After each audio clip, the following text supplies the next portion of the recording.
Senhores, a minha abordagem é sobre o Código Florestal, e eu não posso esconder a minha decepção em relação à sorte que teve a legislação florestal. Quer dizer, sobretudo, o retrocesso que nós experimentamos a partir da decisão do Supremo Tribunal Federal. E é nessa perspectiva que eu vou conduzir a minha fala. Eu começaria falando um pouquinho sobre o direito fundamental ao ambiente ecologicamente equilibrado, lembrando, e nem precisaria lembrar, a letra do artigo 225 da Constituição da República. Né? Por que nós constitucionalizamos a proteção do meio ambiente? Porque é, de fato, um valor importante para toda a comunidade, sobretudo para as gerações futuras. É direito fundamental, né? Direito fundamental de dupla funcionalidade. É direito e é dever de proteção, sobretudo dever do Estado, enquanto poder judiciário, enquanto legislativo, enquanto executivo, de proteger o ambiente. O que dizer, senhores, da função socioambiental da propriedade a partir da nova legislação que instituiu o novo Código Florestal? A pergunta é muito objetiva. Nós estamos levando a sério a função socioambiental da propriedade? Esse país leva a sério, nosso legislativo leva a sério, nosso poder judiciário que convalidou a nova lei leva a sério? Essa é a grande questão. O princípio da vedação de retrocessos ambientais existe realmente? E eu estou botando interrogação em tudo isso, porque, de fato, o momento é muito difícil para a causa ambiental, para a proteção do ambiente. Esse princípio, no final dos anos 90, quando eu comecei a atuar no direito ambiental, eu até gosto de lembrar que o que me oportunizou um certo destaque no direito ambiental foi uma sentença que eu proferi em Criciúma, que se tornou o leading case, né, daquela determinação de recuperação de toda a área minerada há 20 ou 30 anos atrás. E é o leading case porque, pela primeira vez, se reconheceu a imprescritibilidade do dano ambiental. Eu vi agora, ontem, que o STF reconheceu repercussão geral para essa matéria, imprescritibilidade da reparação do dano ambiental. Eu começo a sentir algum medo, algum temor, de que aquilo que a gente construiu lá, naquele leading case, o STJ confirmou a minha tese da imprescritibilidade, e não poderia ser diferente, porque o dano é difuso, eu não posso punir uma geração pela falha da outra. Eu tenho medo. Tenho medo que agora o Supremo, em repercussão geral, acabe com essa tese. Se demonizou o princípio da vedação de retrocessos ambientais. Sobretudo, o voto do ministro Mendes, Gilmar Mendes, foi assim terrível. Não? Esse princípio não existe mais, esse princípio é o retrocesso dos retrocessos, não é a vedação de retrocessos. Não tem o mínimo sentido diante da perspectiva e da necessidade de desenvolvimento sustentável que esse país precisa. Então, foi terrível isso, ouvir tudo isso. E a mim me pareceu que, em princípio, houve a constitucionalização, pelo menos em parte, do inconstitucional. Mas nós temos que admitir que o Supremo é a última palavra, né? A Constituição é o que o Supremo diz que ela é. Então, não adianta chorar sobre o leite derramado. Vocês examinarem o placar das ações de constitucionalidade, que eram da PGR e do pessoal, nós tivemos um sonoro 18-5, 18 constitucionalidades para 5 inconstitucionalidades. Graças a Deus, pelo menos 5 inconstitucionalidades foram reconhecidas. Eram flagrantes, mas nós tínhamos mais inconstitucionalidades no texto do novo Código Florestal. Eu já tinha falado um pouquinho sobre a função socioambiental da propriedade. Isso está, assim, de uma forma tão marcante, que chega a ser redundante mesmo no texto da Constituição. A função socioambiental da propriedade está no capítulo da proteção do meio ambiente, está no capítulo da ordem econômica, está por tudo na Constituição. É impossível que o jurista não consiga enxergar esse princípio ou interpretar o texto da Constituição para reconhecer que esse princípio é importante para quem pretende proteger o meio ambiente, para as gerações futuras. E o que nós estamos fazendo agora? Com o fim da regulação e das limitações ao direito de propriedade, sobretudo no que concerne ao agronegócio, está se dizendo, na minha propriedade eu faço o que eu quiser, eu uso o agrotóxico que eu quiser, na quantidade que eu quiser, conservo o tamanho da área que eu quiser, produzo o que eu quiser. Aí eu lembro o projeto da Lei Geral de Licenciamento, que pede até a isenção para licenciamento de qualquer atividade agro-silvopastoril. O plantio de espécies exóticas passará a ser atividade de baixo impacto, mas é total desconhecimento da nocividade da introdução das exóticas nos ambientes nativos. É total desconhecimento. Sobretudo, um olímpico desconsiderar da advertência técnica. Eu sempre digo, a Rachel Carson está se virando no túmulo toda vez que vê o que está acontecendo nesse país. Por favor. Então, a constatação é que o momento é muito crítico para o ambientalismo. Nós temos já alguns retrocessos consumados. Houve a vitória do agronegócio na questão da aprovação da inconstitucionalidade do Código Florestal. E a pergunta é, hoje ele é mesmo uma lei de proteção das florestas? Vejam o que aconteceu também com a legislação trabalhista no campo, o retrocesso. A paralisação da demarcação das terras indígenas, tudo no sentido de apontar a derrocada do ambientalismo e a vitória nessa polarização que é aparente, pessoal. Não há conflito entre agronegócio e ambientalismo. O que nós temos que buscar é um equilíbrio, sempre um equilíbrio. Tanto de um lado como do outro não pode haver radicalismo. Nós dependemos do agronegócio, o agronegócio depende do meio ambiente. Veja o caso da água, o agronegócio é a atividade que consome 70% da água potável do mundo.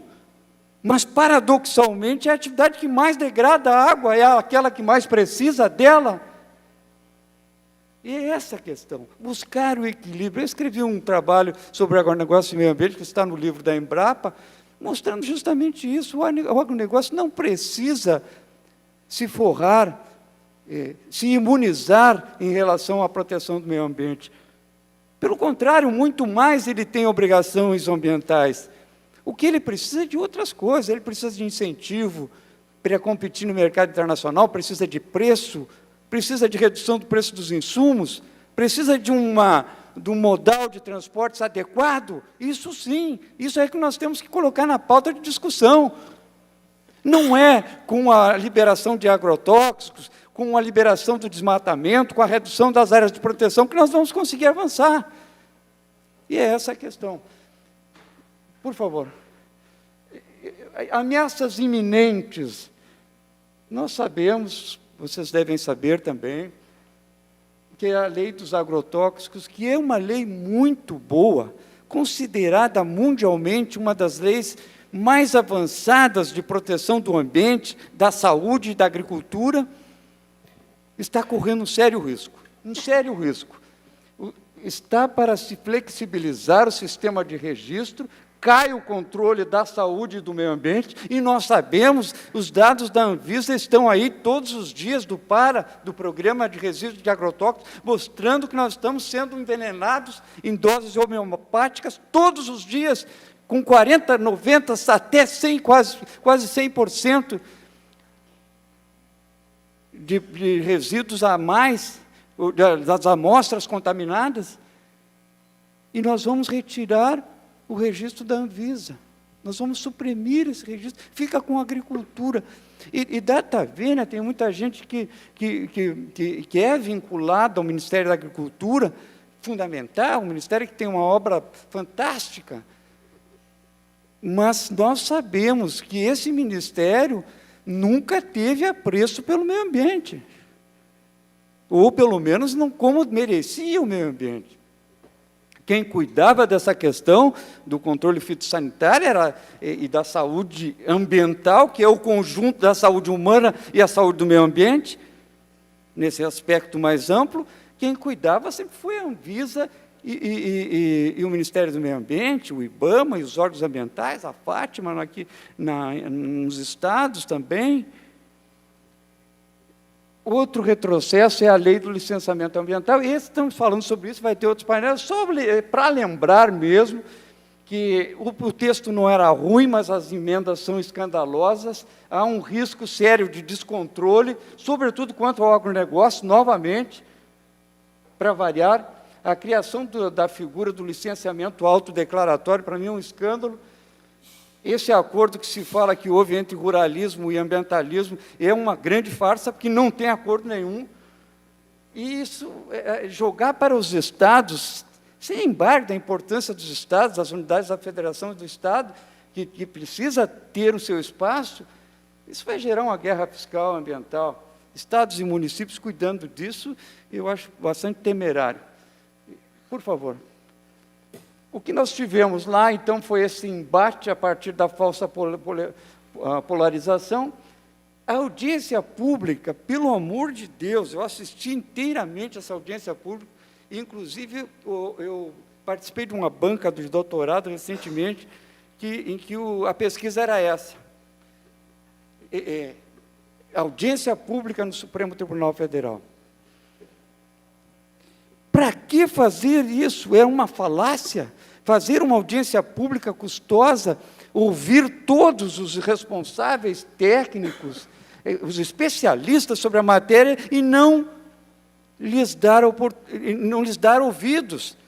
Quer dizer, esse discurso legitimador de uma decisão que já se sabia qual era, foi apenas para dizer, nós somos democráticos, fizemos uma audiência pública.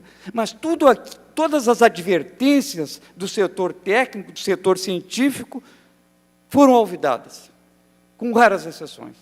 Então não adiantou nada. Que legitimidade é essa? Que representatividade é essa? Que democratização é essa?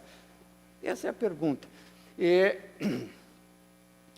O Supremo Tribunal Federal, nas ações declaratórias de inconstitucionalidade, lançou mão de um raciocínio econômico que se sobrepôs à questão do direito ambiental. Nós tivemos sérias limitações aos institutos protetivos do meio ambiente, APPs, reserva legal, por favor. Mas tivemos avanços, né? Graças a Deus, tivemos alguns avanços, e acabamos comemorando esses avanços, temos que comemorar esses avanços, foi o que nos foi possível conceder essas migalhas. E segurança jurídica, é verdade, segurança jurídica é fundamental, é o discurso do momento, segurança jurídica. Vamos criar uma cultura de precedentes com segurança jurídica. A questão não é essa. A questão é em que nível a segurança jurídica vai alcançar os direitos. Segurança jurídica, pelo mínimo, segurança jurídica que não protege o meio ambiente. Esse é o alerta que eu sempre faço quando tratamos de cultura de precedentes. Né? Como nós vamos perenizar a jurisprudência? Como nós vamos dar estabilidade? Encontrando-a num limite mínimo que fica pedindo a mudança, o overruling a todo momento, porque ninguém aguenta mais? E essa é a questão. Nós tivemos, então, uma coisa boa na decisão, as nascentes intermitentes, antes só as perenes estavam nessa classificação, a inconstitucionalidade foi reconhecida, tivemos o veto às atividades de gestão de resíduos de instalações para competições esportivas em áreas de preservação permanente, era um escândalo.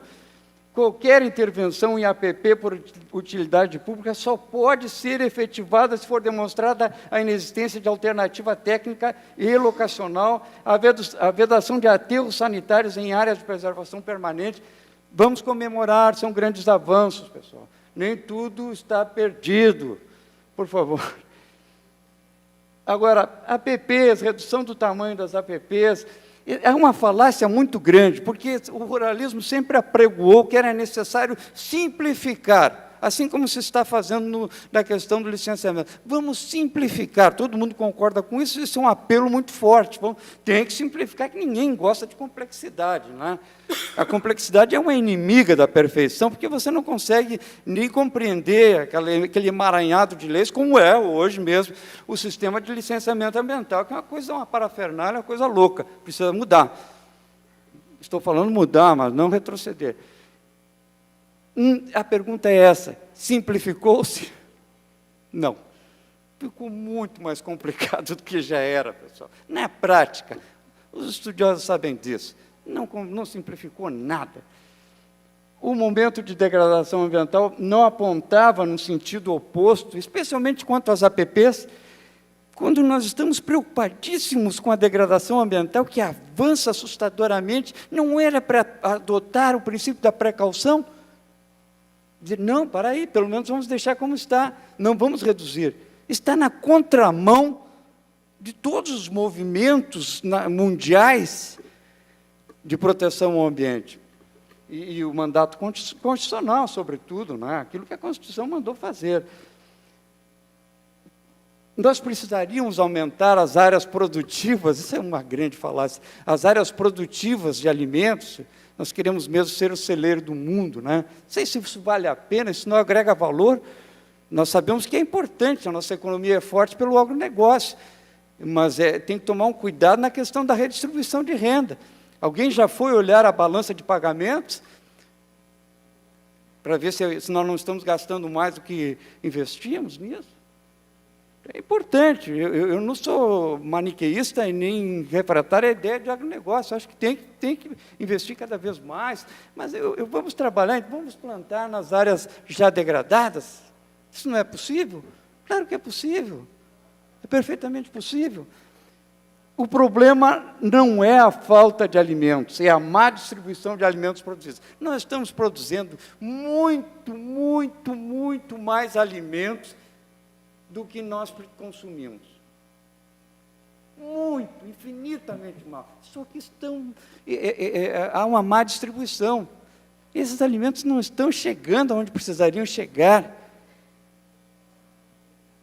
Não é verdade que falta alimento no mundo. Aquela teoria do Malthus, teoria malthusiana, que nós iríamos, a população cresceria em progressão geométrica, os alimentos de proteção aritmética, portanto, isso fez com que houvesse essa corrida, desde da Revolução Verde até agora, pela produção de alimentos. Não sei onde nós vamos chegar, né? Acho que não tem nem como estocar tanto alimento. E os nossos compromissos com as gerações futuras, né? Essa pergunta eu deixo também. Por favor, mais um. Mata ciliar, retrocesso no método a ser utilizado para calcular a faixa de vegetação nativa que deve ser protegida às margens dos rios. Eu gosto da expressão mata ciliar, gosto muito, porque sempre que eu falo em mata ciliar, eu me lembro dos cílios, né? Protegendo os olhos, né?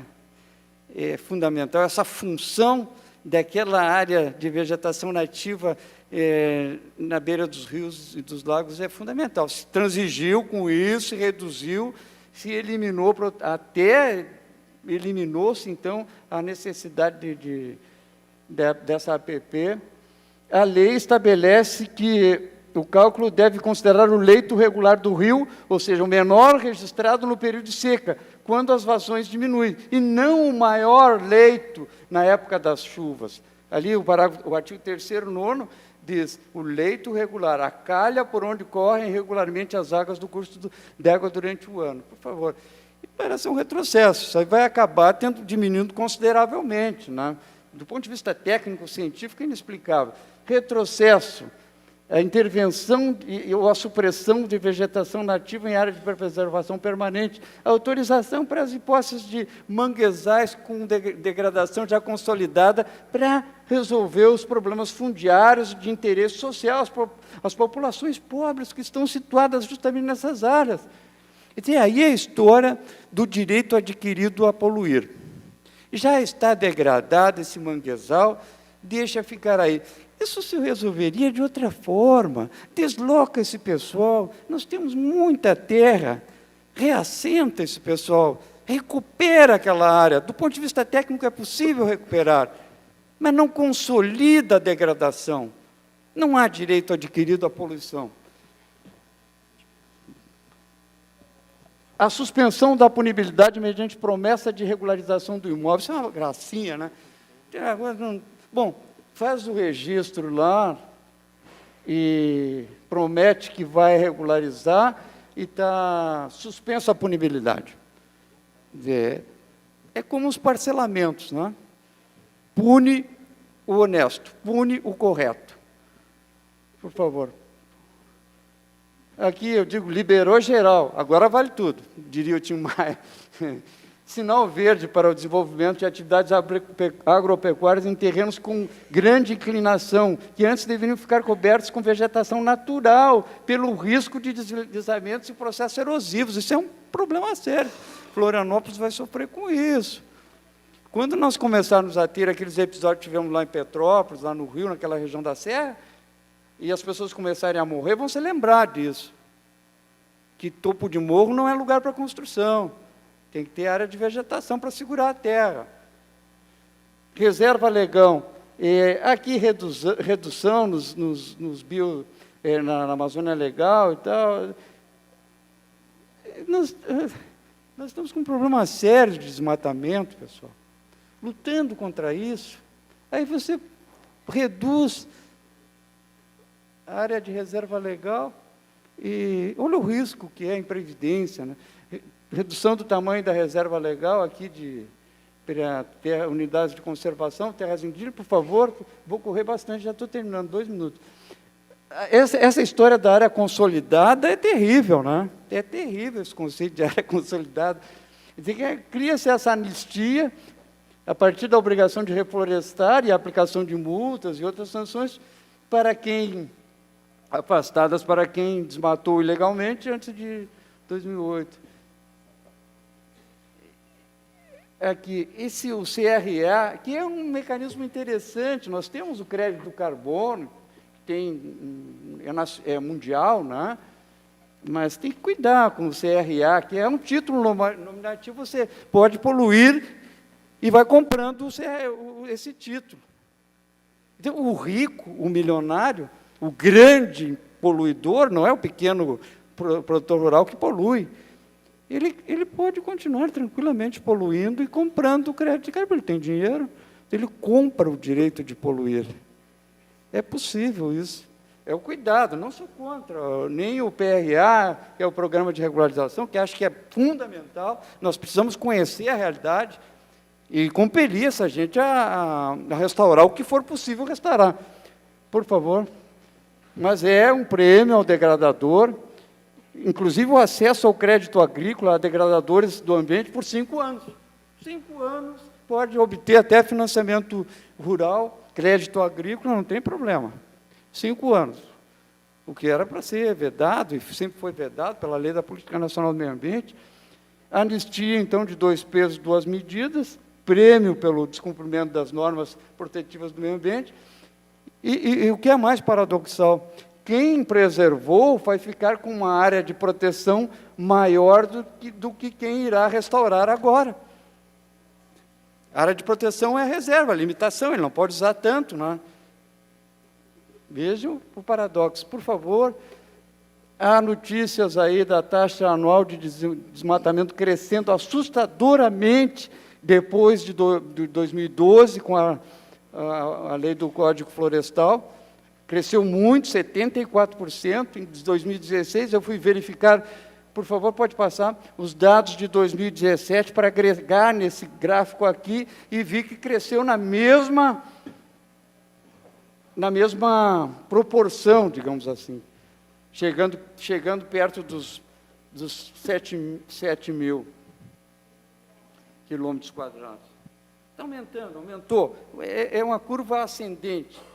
Então, o que nós temos são esses retrocessos. O novo Código anistiou 47 mil hectares desmatados legalmente em 2012. O governo reduziu 2,9 milhões de hectares de unidade de conservação, reduziu analistas ambientais lotados na Amazônia em 40%, no ICMBio também, 33% no IBAMA. Mas o que fazer, então? Só para concluir, pessoal, como nós podemos reverter esse quadro descendente de proteção do meio ambiente? O que nós vamos legar para as gerações futuras? Fundamental, Ministério Público e Poder Judiciário ativos e protagonistas. Tolerância zero é o que eu defendo. Boicote nas urnas. Desculpe os nossos políticos, mas nós temos o poder na mão, o poder do voto. O poder do voto pode definir quem protege e quem não protege o meio ambiente. Boicote no mercado. Não compra produtos insustentáveis. Boicote dos investidores. Não bota dinheiro em negócio degradador. Políticas públicas efetivas, perenes, sérias de proteção ao meio ambiente. Apoio aos usos sustentáveis das florestas e melhores práticas agropecuárias. Esse negócio que não existe a possibilidade de produzir organicamente, a Europa desmente. Por que nós somos tão diferentes? Porque nós temos uma extensão tão grande? E, sobretudo, colegas, para encerrar, investimento pesado em fiscalização. Nós temos a tendência de infringir as normas, né? Há uma cultura de infrações. Só com fiscalização funciona. Era isso, muito obrigado, desculpe meus excessos.